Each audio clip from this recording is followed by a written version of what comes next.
It is 2 o'clock in the morning and you are standing in your backyard in a bathrobe, staring at a smoker thermometer that has not moved in 3 hours. That brisket went on the pit at 10 last night. It climbed along just fine, 140 degrees, 150, 160, and then it stopped dead at 165 like it ran into a wall. Company is coming at noon. You have $80 of meat sitting on that fire, and you do not know whether to crank the heat, wrap the thing, or start practicing the story you'll tell your mother-in-law. I have stood in that exact backyard in that exact bathrobe, and I ruined more than one brisket before anybody told me the truth.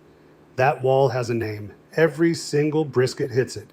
And the old meat market men planned their whole cook around it. Today I am walking you through a whole packer brisket the Texas way. Salt, pepper, post oak, and patience, start to finish, on whatever pit you own.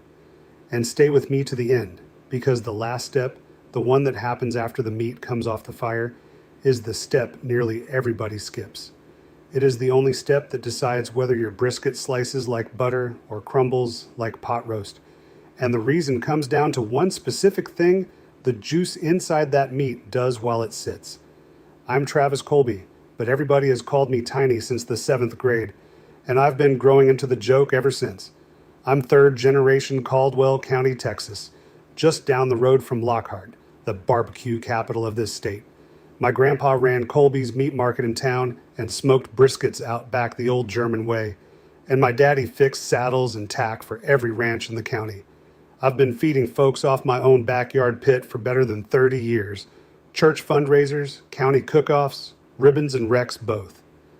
Now let me tell you why brisket humbles more grown men than any cut of meat in America. A brisket is the chest of the steer. That animal spends its whole life leaning its weight on those two muscles, so the meat comes off the carcass, tough as an old boot and shot through with connective tissue called collagen. Collagen is the enemy and the prize all at once.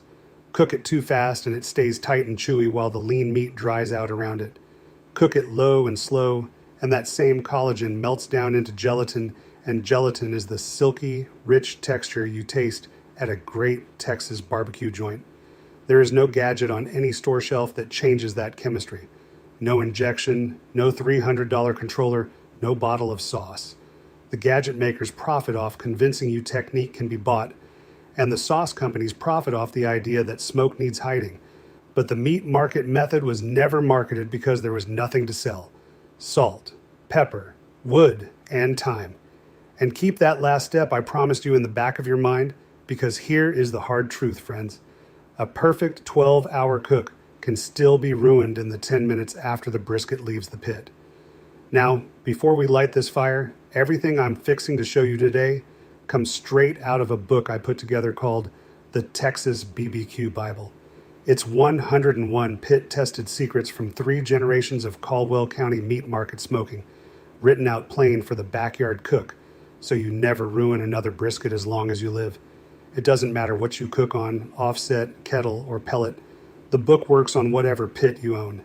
It covers reading your smoke, the whole brisket start to finish, ribs and pork shoulder the Central Texas way, rescuing cooks that go sideways, and feeding a crowd without going broke.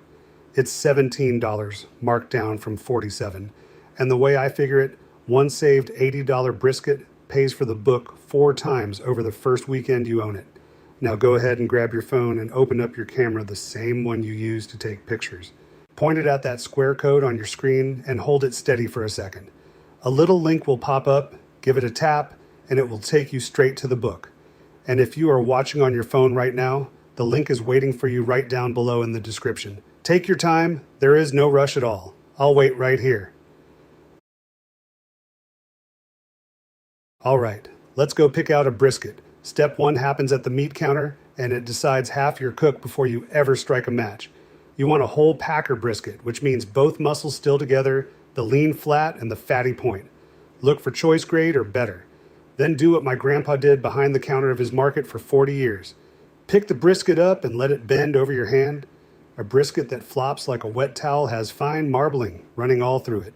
A brisket stiff as a 2x4 will fight you all day. Aim for something between 12 and 14 pounds. That's 12 to 14 pounds. Big enough to stay juicy, small enough to finish before Christmas. Step 2 is the trim, and this is where Grandpa's old meat market cleaver still earns its keep on my cutting board.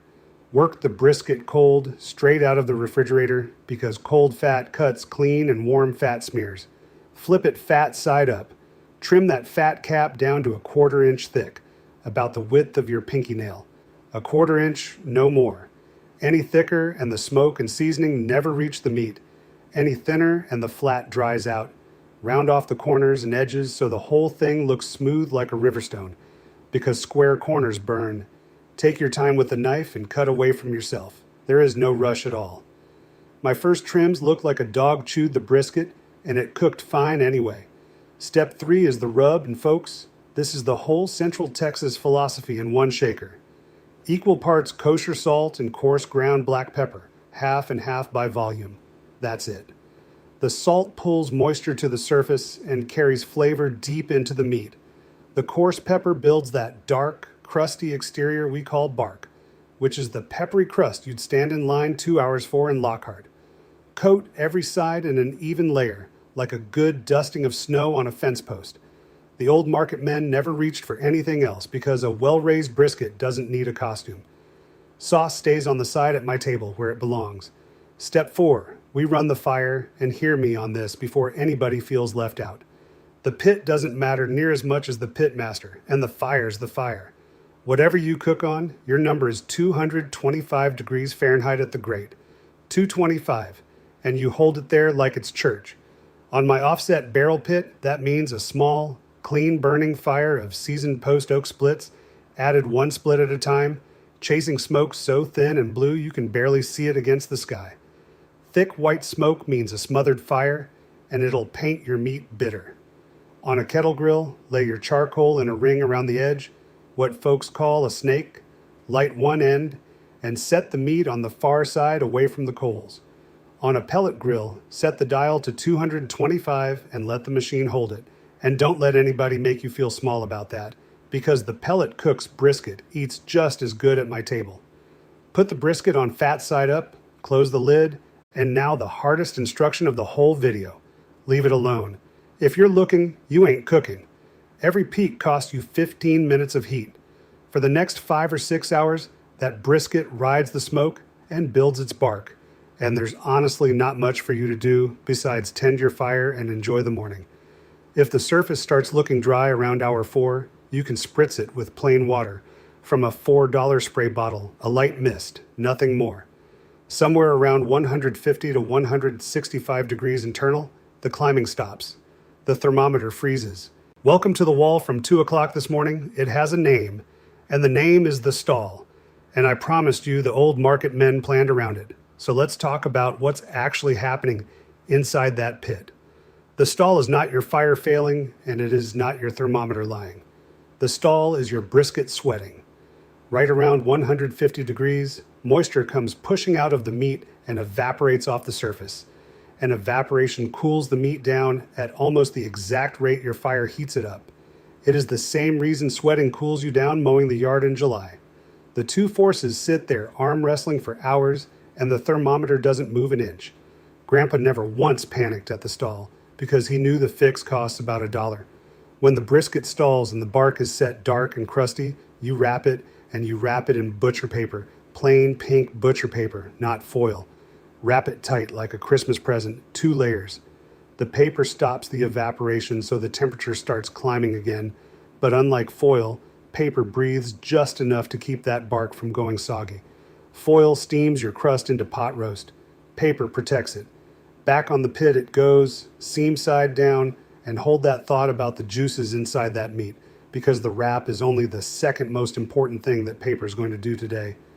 Now comes the finish, and I want you to hear my grandpa's voice on this one, because he said it behind that meat market counter for 40 years. The brisket's done when it's done, and not a minute before. Your target is around 203 degrees internal. 203. But that number is a suggestion, not a commandment. The real test is feel.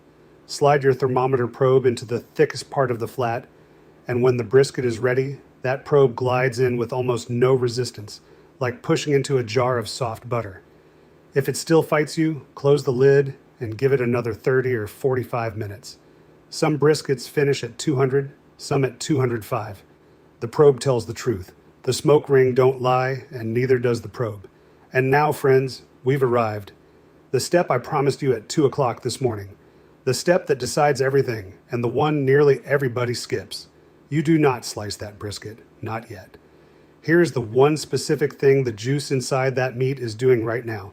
Straight off the pit, the inside of that brisket is over 200 degrees, and at that temperature, all the rendered fat, the melted gelatin, and the meat juices are running thin as water, pushed out toward the surface, while the muscle fibers are clenched up tight from 12 hours of heat.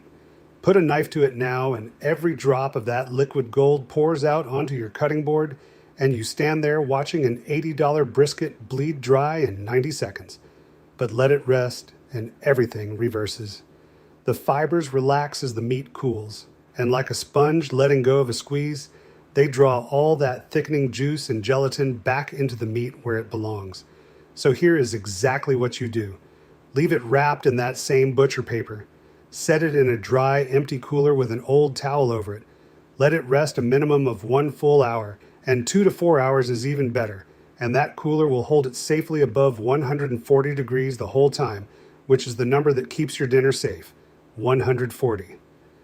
My grandpa's brisket sat in a warming box for hours before that market ever opened its doors, and that rest, more than the wood, more than the rub, was the secret nobody ever thought to sell. When it's time, slice against the grain, about pencil thick, and watch that slice bend over your finger without breaking. Jolene and the boys can hear that cooler lid open from anywhere in the house, and that right there is meat market knowledge my grandpa handed me for free. There's 101 of those in the Texas BBQ Bible, written out plain, so you never ruin another brisket as long as you live. Picking, trimming, the stall, the wrap, the rest, rescuing a cook that goes sideways, all of it, for offset, kettle, and pellet cooks alike. $17, down from $47 against the $80 brisket it saves you the very first weekend. That's the easiest math I ever did. Now go ahead and grab your phone and open up your camera, the same one you use to take pictures. Point it at that square code on your screen and hold it steady for a second. A little link will pop up, give it a tap, and it will take you straight to the book. And if you are watching on your phone right now, the link is waiting for you right down below in the description. Take your time, there is no rush at all. I'll wait right here. So there it is, start to finish. Pick it floppy, trim it to a 1/4 inch, salt and pepper, 225 with clean smoke, wrap in paper at the stall, pull it when the probe slides like butter, and rest it longer than you think you should. Low and slow, friends, low and slow.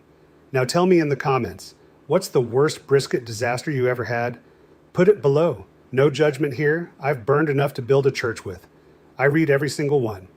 And come back next time, because I'm doing ribs, and I'm going to show you why my grandpa never wrapped a rib in his life, and the one thing he did instead that makes fall off the bone look like a mistake.